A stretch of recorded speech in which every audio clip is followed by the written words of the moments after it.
भारत के एक छोटे से गांव में एक रहस्यमय बरगद का पेड़ था जिसके बारे में स्थानीय लोगों का मानना था कि यह प्रेत बाधित है। एक रात मीरा नाम की एक जिज्ञासु युवा लड़की ने अपने डर को चुनौती देने और पेड़ पर जाने का फैसला किया। जैसे ही वह पास आई, उसने देखा कि उसकी जड़ों से एक हल्की सी चमक निकल रही थी।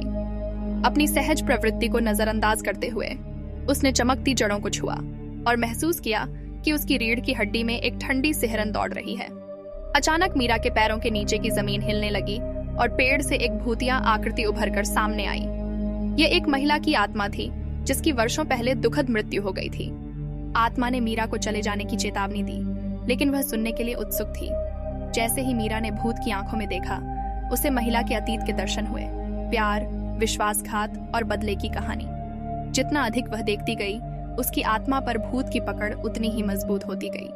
भयभीत होकर मीरा अपने गांव वापस भाग गई, लेकिन आत्मा की प्रेतबाधित उपस्थिति ने हर जगह उसका पीछा किया। अजीब चीजें घटित होने लगी, जिससे गांव वाले डर गए। उन्होंने एक बुद्धिमान बूढ़े ऋषि की मदद मांगी, जिन्होंने बताया कि प्रतिशोधी भावना को शांत करने का एकमात्र तरीका उसकी असामयिक मृत्यु के पीछे की सच्चाई को उजागर करना था। आत्मा को शांत करने के लिए दृढ़ संकल्पित मीरा और ग्रामीणों ने महिला के अतीत की जांच शुरू कर दी। पुराने पत्रों और भूली हुई कहानियों के माध्यम से उन्होंने उन दर्दनाक रहस्यों को उजागर किया जिनके कारण उनकी मृत्यु हुई थी। जैसे जैसे सच्चाई सामने आई, आत्मा का गुस्सा कम होने लगा।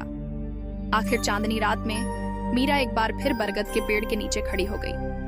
अपनी आंखों में आंसू के साथ उसने घुसपैठ के लिए हार्दिक माफी मांगी और महिला की दुखद कहानी को याद रखने का वादा किया।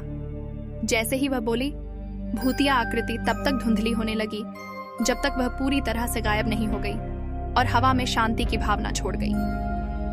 उस दिन से गांव वालों ने बरगद के पेड़ का सम्मान किया और प्रेतबाधित होना बंद हो गया।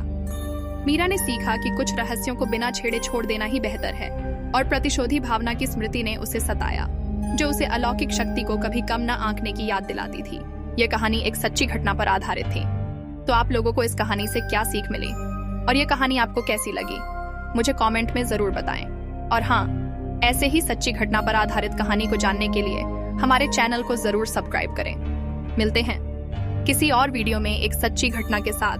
तब तक के लिए जय हिंद, जय भारत।